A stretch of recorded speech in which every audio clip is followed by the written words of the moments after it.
नमस्कार, मी मेघा आणि आजच्या ब्लॉगमध्ये तुमचं स्वागत करीत आहे. आज काय झालं, आज मुलाची ट्रिप जाणार होती, त्यामुळे मी तिला शाळेमध्ये सोडायला गेली होती. त्याला भाजी चपातीचा टिफिन द्यायचा होता.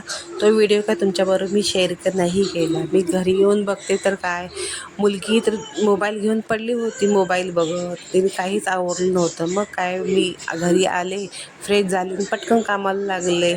माझा सोफा कम बेड आहे, तर झोपायचं असतं आम्ही बेड करतो, बाकी इतर टायमाला तो सोपाच असतो. मग काय, तिला उठवलं, पटकन हातरुणाच्या वगैरे घड्या घातल्या. जाण्यापूर्वीच मी बेडशीट आणि चादरींच्या घड्या घालून गेले होते, पण तसंच ठेवून गेले, आवरलं नव्हतं. मग येऊन पटकन सगळं सामान, घड्या वगैरे घातलेल्या होत्या, त्या बेडच्या आतमध्ये टाकल्या. बेडचा सोफा केला आणि मी माझ्या पुढच्या कामाला लागले. पटकन सगळं आवरलं, चादर वगैरे बेडशीट टाकली, पिलो वगैरे तिथं नीट ठेवल्या, रोड साईडला लावले आणि काय, झाडू वगैरे मारायला घेतला. पटकन झाडू वगैरे मारला. मुलांची खेळणी, सगळा पसारा मुलं तसाच टाकून जातात. माझ्या शेजारी लहान मुलगी असल्यामुळे तिची खेळणी पण तशीच पडलेली असतात. रोज सकाळी मी सगळी खेळणी कपाटामध्ये ठेवते, संध्याकाळी येऊन रोज तीच खेळणी काढते आणि रात्री आम्ही तसंच ठेवून मग झोपतो. शाळेतनं येताना पण मला थोडा लेटच झाला. सगळे पेरेंट्स भेटले होते, थोडे गप्पा गोष्टी केल्या, आम्ही थोड्याशा गप्पा मारल्या, मस्ती केली आणि थोड्या वेळ गार्डनमध्ये बसलो. त्यामुळे मला घरी यासाठी थोडा लेटच झाला.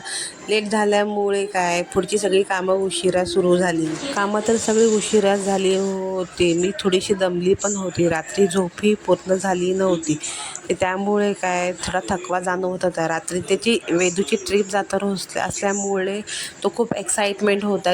ट्रिप म्हणजे नेमकं काय, त्याला ट्रॅकिंगसाठी शाळेतनं नेणार होते. ट्रॅकिंग आहे म्हणून त्याला रात्रभरही झोपही नाही आणि मलाही झोपू दिले नाही. सारखं एकच, मम्मी उठ ना, लेट झाला, उठ ना, लेट झाला, बघ ना किती वाजले, एकच त्याचं चालू होतं. त्याला इतकी एक्साइटमेंट होते, कधी सकाळ होते, कधी मी तयार होऊन शाळेत जातो असं वाटत होतं. त्याची काय, बुकही इकडे तिकडे टाकला त्यांनी, ठेवलीही नाही, अभ्यासही जरा केला नाही.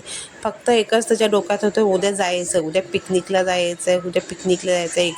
मग काय, ड्रेस घालायचा, सगळं ठरवलं. पण त्याला सांगितलं, शाळेचा पीटीचा ड्रेसच घालून जायचा, तर मी ट्रॅकिंगला चालला आहे, सर्वांनी एकसारखेच घालायचे, वेगवेगळे घालू नका म्हणून सांगितले होते. खूप कंटाळा आल्यापासून म्हणून मी काम थोडं माझं स्लो चालू होतं. हळूहळू काम मी करत होते. मी पटकन झाडू मारला, लादी पुसली, कपडे धुतले. काम तर भरपूर होतं, वाट बघत होती कधी होतं आहे, पण केलं हळूहळू. त्याचा व्हिडिओ काय मी शेअर नाही तुमच्याबरोबर केला ना. मी झाडू मारून पूर्ण घर साफ करून घेतलं आणि मी माझ्या पुढच्या कामाला लागले. कामं तर माझी मी उरकून घेतली पटकन, पण जेवणाकडे जायचं. जेवणाकडे आमच्याकडे सकाळी डाळ भात कोणी खात नाही, एकच काहीतरी करते, डाळ भात किंवा भाजी चपाती. मग ठरलं तर भाजी चपातीच करावं, डाळ भात करायचा खूप कंटाळा आला होता. भाजी काय करायचं ना, मोठं टेन्शन आलं होतं, पण भाजी घरात काहीच नव्हती. पाऊस असल्यामुळे मी भाजी आणायला गेलीच नाही. मग ठरलं पिठलं करायचं.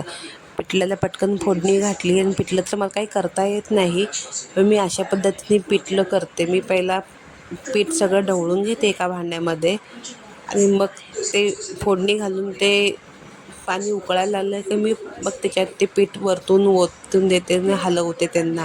तुम्ही पण असंच करता काय, ते मला सांगा, तुम्ही कसं करता. मला अशाच पद्धतीने करायला आवडतं आणि अशा पद्धतीने किचनही घाण होत नाही आणि गुठल्याही होत नाही. वरून पीठ टाकून करताना गुठल्या खूप होतात आणि पीठही खूप सांडतं, आजूबाजूला पडतं, किचनचा कट्टा, गॅस खूप खराब होतो. मी अशाच प्रकारे पिठलं करते. पटकन पिठलंही केले आणि भाकरीही केली. मुलांना पिठलं आवडत नाही, पण माझ्याकडे दुसरं काही ऑप्शनच नसल्यामुळे मी पिठलंच केलं. सोपंही आहे, पटकनही होतं. भाकरी केली आणि आम्ही खाऊन घेतला. तर मला वेदूला आणायचं, पुन्हा शाळेमध्ये जायचं होतं असल्यामुळे जे सोपं वाटलं तेच मी केलं.